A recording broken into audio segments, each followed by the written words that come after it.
Film kali ini akan mengisahkan seorang pria yang secara fisik tidak menarik, namun dengan uang ia berusaha keras menutupi kekurangannya. Walaupun begitu, tetap saja pasangannya tak pernah bersyukur dan malah berkonspirasi dengan selingkuhannya yang seorang mantan militer untuk melenyapkannya. Tak ayal ia pun diburu hingga lari tunggang langgang ke dalam hutan demi bertahan dari kejaran sang militer, dan inilah dia.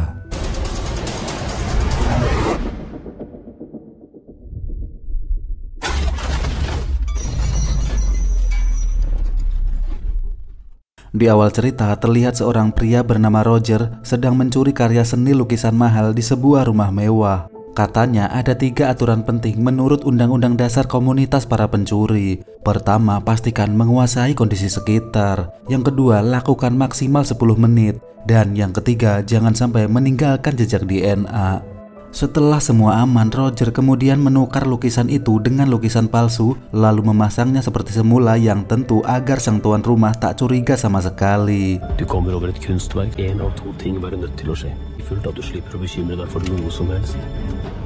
Kini diperlihatkanlah muka dari Roger Brown yang ternyata biasa saja, gak ada sangar-sangarnya. Namun ia nampak seperti pria yang sudah mapan, tinggal di rumah mewah walaupun masih nyicil, dan mempunyai istri cantik bernama Diana.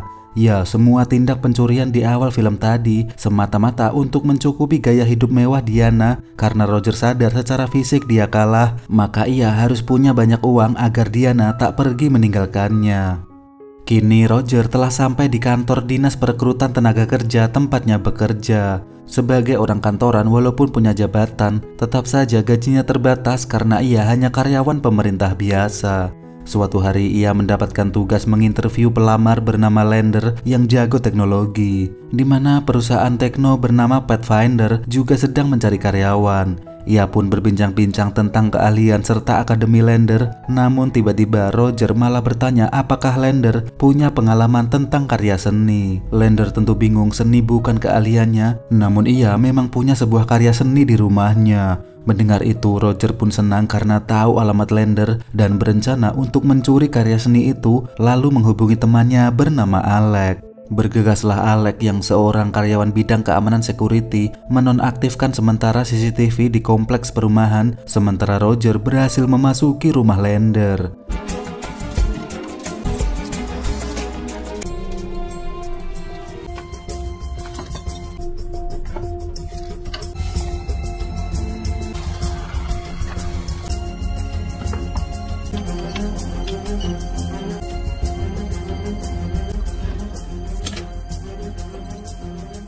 Setelah berhasil, ia menyembunyikan lukisan itu di sunroof, lalu memberikannya ke Alex yang akan dijual ke penadah. Kini dengan uang-uang itu, Roger pun bisa membuat sebuah galeri untuk Diana, dan hari ini adalah hari opening galeri itu. Sebenarnya Roger merasa insecure karena tubuhnya yang hanya 168 cm, bahkan lebih pendek dari Diana, dan itulah yang membuatnya melakukan segala cara mencari uang agar Diana tak pergi meninggalkannya. Namun tanpa diduga, di sana ia melihat Diana bersama seorang pria Belanda bernama Klaas, dan mereka berdua nampak begitu dekat yang tentu membuat Roger merasa cemburu. Klaas bilang kalau ia baru pindah ke Norwegia dan merenovasi apartemennya yang membuatnya datang ke sini mencari dekorasi seni. Roger pun bertanya tentang backgroundnya yang intinya Klaas adalah mantan karyawan perusahaan teknologi yang bergerak di bidang GPS mikrotransmitter bernama Hote. Mengetahui Klaas sedang menganggur, ia pun menawarkan Klaas untuk datang ke dinas tenaga kerja karena di Norwegia juga ada perusahaan teknologi bernama Pathfinder. Lalu Klaas pun pergi sambil berkata kalau istrimu sangat cantik sekali. Tak lama detektif Erling datang menemui Diana. Ia bilang sedang menyelidiki kasus pencurian lukisan yang tentu membuat Roger merasa was-was karena kepolisian mulai menyelidiki kasus tersebut. Sampai di rumah, Diana bilang kalau ada sebuah lukisan langka yang pernah dinyatakan hilang saat masa Perang Dunia Kedua, dan ia tahu lokasi lukisan itu berada di apartemen Klaas. Diana bercerita kalau Klaas mendapat lukisan itu dari kakeknya dan harganya mencapai 50 miliar. Roger langsung menghubungi Alex menceritakan tentang lukisan itu dan terlihat ia selalu menggunakan telepon umum saat berinteraksi dengan Alex. Sesampainya di rumah Alex, Roger dibuat kaget dengan senjata-senjata yang tergeletak. Namun Alex ini memang orangnya parnoan dan punya senjata di setiap sudut rumahnya agar bisa meraihnya setiap saat. Suatu hari terjadi pertengkaran kecil di mana Diana ingin punya anak, namun Roger belum ingin punya anak, entah apa alasannya yang tentu membuat Diana sedikit kecewa. Kini Roger mulai mendekat dengan kelas untuk mencari info rutinitasnya sehari-hari agar tahu kapan kelas meninggalkan apartemennya. Ternyata kelas masih jomblo dan tak sengaja melihat luka-luka di tubuh kelas yang katanya itu adalah luka saat dulu masih di militer. Kelas dulunya ada di divisi pelacakan dan sangat pandai tentang teknologi GPS sehingga pernah bekerja di perusahaan hotel. Setelah tahu kelas akan pulang dulu ke Amsterdam, Roger pun berjanji kalau nanti setelah kelas kembali, ia akan merekomendasikan kelas ke perusahaan Pathfinder agar kelas bisa dapat kerjaan di sana. Setelah pulang, Diana rupanya tak ada di rumah. Ia lalu browsing mencari tahu tentang perusahaan Hote dan ternyata Hote perusahaan nanoteknologi tempat kelas bekerja dulu punya kerjasama bisnis alat pelacak dengan militer NATO. Ia juga sadar kelas ternyata bukan orang sembarangan dan seorang mantan militer yang cerdas, bahkan pernah melacak puluhan musuhnya saat dulu di kemiliteran. Walau begitu, Roger tak gentar dan tetap berusaha mencuri lukisan milik kelas, sementara Alex kembali mempaus CCTV kompleks serta alarmnya. Setelah sampai terlihat apartemen kelas masih direnovasi dan akhirnya berhasil menemukan lukisan itu tertutup taplak, lalu bergegas ia mengambil yang asli dan menggantinya dengan yang palsu.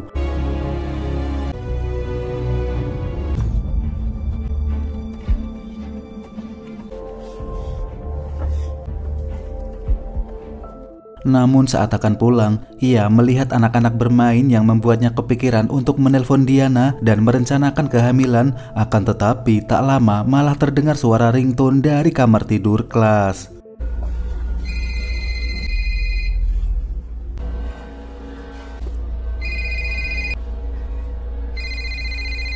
Ya, ternyata itu adalah ponsel Diana yang tentu membuat Roger terpukul bagai tersambar geledek karena ternyata Diana telah berselingkuh dengan kelas di belakangnya. Sesampainya di rumah, Roger lemas tak berdaya mengetahui kalau uang dan perhatian yang selama ini ia berikan tak pernah dihargai oleh Diana. Ia pun mengetes dan bertanya kenapa Diana tak bisa dihubungi dan Diana beralasan kalau ponselnya mungkin ketinggalan di galeri. Roger tentu sedih jika uang yang ia usahakan tak bisa mendapatkan cinta. Lalu bagaimana ia mengusahakan fisik dan tinggi badan yang tentu tak bisa ia ubah sama sekali. Dengan hati hancur, Roger tetap menahan air matanya, sementara Diana malah tersenyum seolah tak terjadi apa-apa.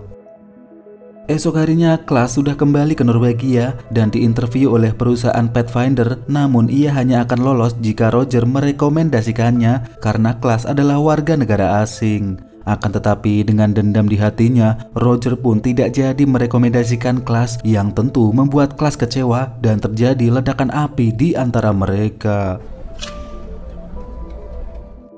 Sore harinya mantan dari Roger bernama Lotte nggak pakai N tiba-tiba datang menemui Roger dan bilang kalau ia masih sayang dengannya. Sambil mengelus rambutnya, Lotte meminta balikan namun ditolak oleh Roger yang udah muak dengan cinta-cintaan lalu mengusir Lotte dari hadapannya. Sampai di rumah, Diana bertanya kenapa sikap Roger berubah akhir-akhir ini dan menambahkan kalau ponselnya sudah ketemu di galeri. Malamnya Roger tak bisa tidur, sementara Diana terlihat teleponan dengan seseorang, entah dengan siapa. Intinya Roger mulai memikirkan cara untuk membalas sakit hatinya. Di waktu yang sama, Alex sudah tiba untuk mengambil lukisan itu di mobil Roger sesuai arahannya.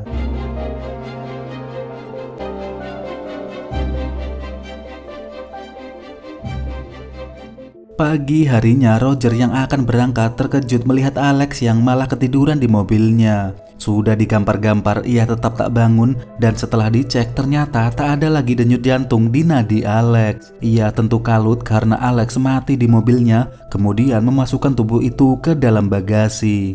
Saat akan pergi, terlihat ada sesuatu yang tajam di bawah joknya dan ternyata itu adalah jarum suntik yang mungkin berisi racun. Tak lama Diana pun datang dan keduanya sama-sama terkejut yang membuat Roger curiga apakah mungkin Diana ingin membunuhnya karena selama ini ia tak pernah datang ke garasi, sementara Diana sendiri mengelus rambut Roger dan bilang kalau ia mencintai Roger.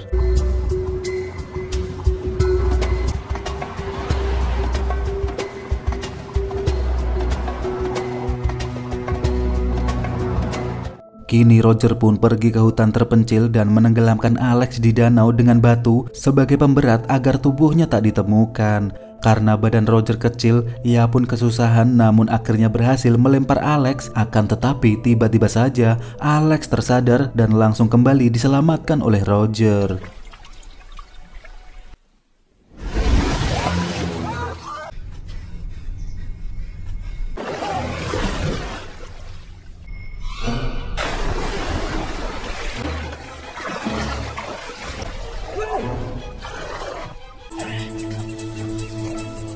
Ia pun bertanya apakah melihat seseorang di garasi, namun Alex yang lemas tak punya lagi tenaga karena racun itu telah menyebar di tubuhnya. Mereka lalu pulang ke rumah Alex karena ada polisi di mana-mana dan Roger mencari susu sebagai penawar. Saat dibuka ada pistol di dalam kulkas Alex yang lalu ia bawa, namun tiba-tiba saja Alex berhalusinasi dan menembaki Roger dengan membabi buta.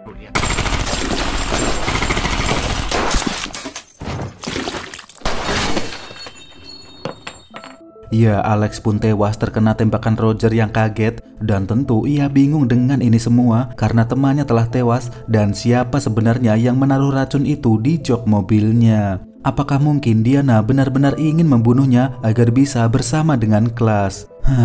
Entahlah, sukar dimengerti. Semoga hari Diana Senin terus.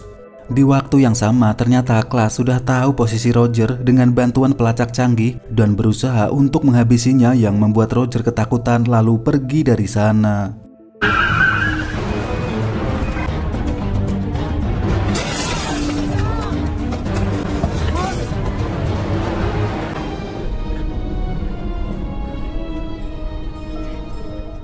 Ia kemudian mengambil mobil Alex yang terparkir di tengah jalan dekat rumahnya, lalu menjauh di belantara Skandinavia. Tak hanya itu, semua baju-bajunya ia buang di danau, takutnya ada pelacak mikroskopis di baju tersebut, sampai akhirnya ia harus merelakan cincin pernikahan dengan Diana, lalu membuangnya layaknya masa lalu yang harus ia lupakan. Akhirnya dengan memakai seragam Alex, ia lanjut kabur sejauh mungkin ke daerah pedalaman untuk menenangkan diri dan bersembunyi. Sampailah ia di sebuah rumah petani dan berniat menginap dengan bayaran uang yang lumayan, sedangkan petani itu tentu setuju dan meminta Roger memarkirkan mobilnya di lumbung gudang belakang rumah. Sementara itu, kelas juga telah datang dan entah bagaimana masih bisa melacak keberadaan Roger, padahal baju Roger sudah dibuang semua. Di saat yang sama Roger menyembunyikan lukisan itu di jamban dan menyimpannya di atas plafon triplek. Namun tiba-tiba saja ia melihat kelas telah datang dengan seekor anjing pelacak. Kelas memasuki kabin dan menemukan pistol yang dibawa oleh Roger tergeletak di meja. Akan tetapi si anjing mulai berhasil mengendus bau ketek Roger.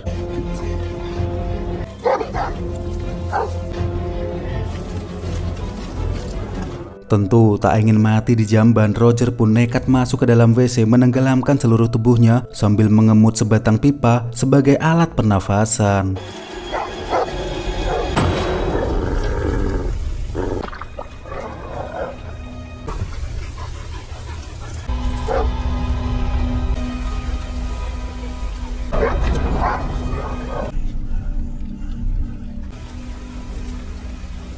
Ya, Roger berhasil mengelabuhi indera penciuman si anjing, sementara alat pelacak kelas kehilangan sinyalnya, dan setelah ia lengah, Roger bergegas lari ke dalam hutan dengan muka yang belepotan.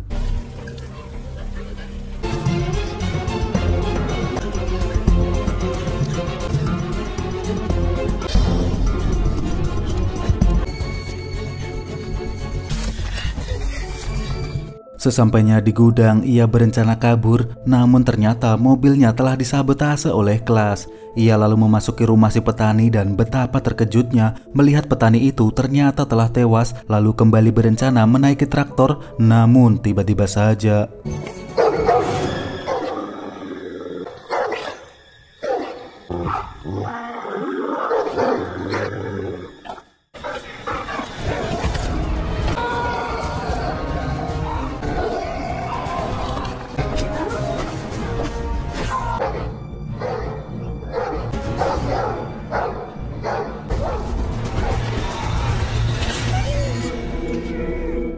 Akhirnya Roger berhasil melumpuhkan anjing tersebut dan segera pergi dari sana, akan tetapi mobil kelas telah mengejar dari belakang yang tentu membuat Roger yang tengah terluka semakin dibuat ketakutan hingga akhirnya mengalami kecelakaan.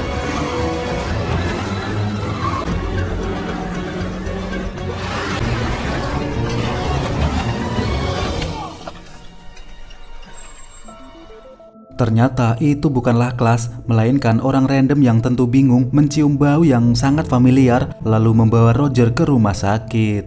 Singkat cerita, Roger sudah bangun dan telah bersih kinclong dimandiin oleh para suster. Ia pun mengintip keluar dan melihat 2 orang polisi gemoy berjaga di luar kamar dan 2 polisi senior baru saja datang yang membuat Roger mencoba kabur dari sana walaupun akhirnya tetap tertangkap juga. Ternyata ia dituduh menewaskan petani kemarin lalu akan dimintai keterangan di kantor polisi dan faktanya polisi itu mengira kalau Roger ini adalah Alex karena mobil Alex ditemukan di TKP petani. Saat berjalan menyusuri pegunungan menuju Polres, polisi mendapatkan kabar kalau ada kasus pencurian trailer di lokasi dekat mereka dan tak sengaja mereka pun melihat truk trailer itu. Mereka pun menyetop trailer tersebut sementara Roger punya firasat mungkin pencuri truk tersebut adalah Klaas. Ia juga berpikir Klaas bisa terus melacaknya karena mungkin ada pemancar sinyal mikroskopis yang kemarin telah dioleskan Diana ke dalam rambutnya. Benar saja, truk itu tak mau ngerem dan Roger meminta petugas untuk segera pergi, namun polisi itu tetap ngeyel hingga akhirnya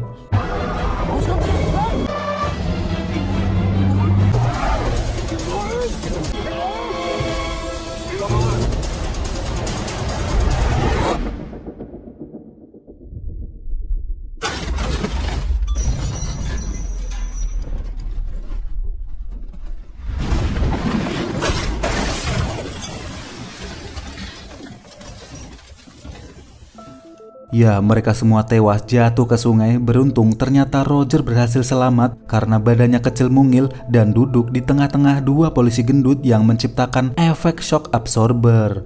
Di sisi lain, supir itu ternyata memanglah Klaas yang entah bagaimana selalu berhasil melacak rambut Roger padahal udah dicuci oleh suster sebelumnya. Tak lama Klaas pun datang sementara Roger kini pura-pura mati sambil menahan nafasnya yang Senin Kamis. Lama mereka saling menatap, mungkin ada 1 menit untuk memastikan Roger benar-benar tewas, lalu Klaas pun pergi dari sana.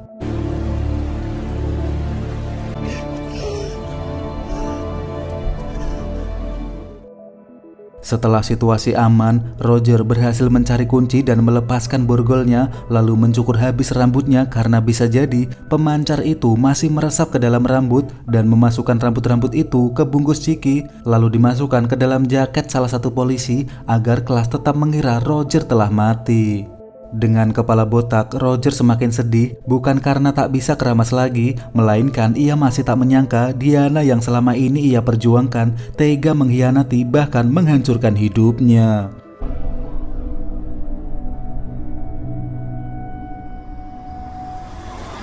Di sisi lain, detektif telah menyisir TKP rumah petani dan menemukan lukisan langka tersebut, namun mereka belum tahu siapa pemiliknya. Sementara itu, Roger akhirnya meminta tolong ke rumah Lotte untuk bersembunyi dan Lotte yang heran melihat kondisinya lalu pergi ke dapur mencari obat.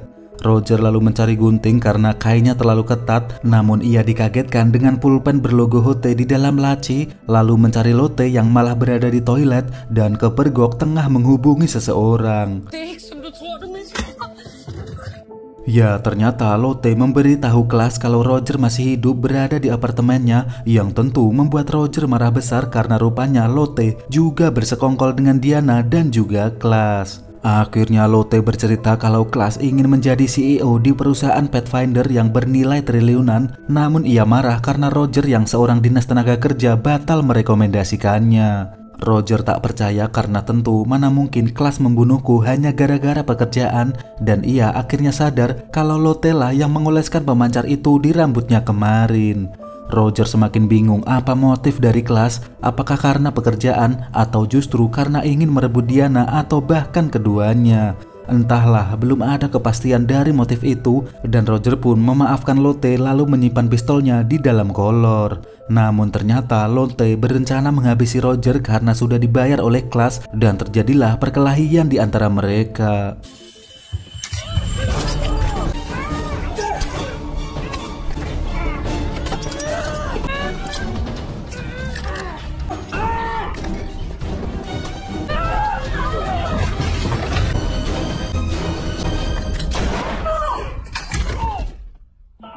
Ya, Lotte pun pindah alam ditembak oleh Roger dengan pistol di balik kolor. Lalu ia pun pulang berencana meminta penjelasan dari Diana. Di sana Diana bertanya apa yang terjadi, kenapa Roger menghilang begitu saja, dan terkejut melihat kondisi Roger.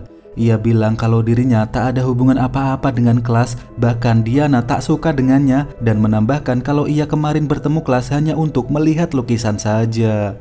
Roger mempermasalahkan ponsel Diana yang ada di kasur Klaas dan Diana bilang mungkin ponselnya memang ketinggalan di galeri dan dibawa pulang oleh Roger. Sebenarnya kemarin aku ingin memberitahumu, namun kamu malah bersikap dingin dan selalu menghindar ketika aku ajak bicara. Sayang, aku memang sangat menginginkan bayi walaupun kau selalu menundanya. Tapi tak mungkin juga aku tidur dengan Klaas dan mengkhianatimu yang selalu mensupportku sejak pertama bertemu. Roger akhirnya bercerita kalau selama ini ia mencuri untuk memenuhi kehidupan Diana, yang tentu Diana sedikit marah karena ia tak pernah meminta barang-barang itu ataupun rumah mewah yang mereka cicil selama ini. Untuk apa rumah sebesar ini jika aku masih kesepian karena tak ada anak kecil yang meramaikan? Sambil menangis, Roger cuma bilang kalau ia terlalu cinta dengan Diana. Aku selalu merasa kecil hati dengan diriku sendiri, bahkan aku takut jika nanti memiliki anak, Diana akan lebih mencintainya daripada mencintai Roger. Mendengar itu, Diana memeluknya dan berterima kasih dengan rasa cintanya selama ini.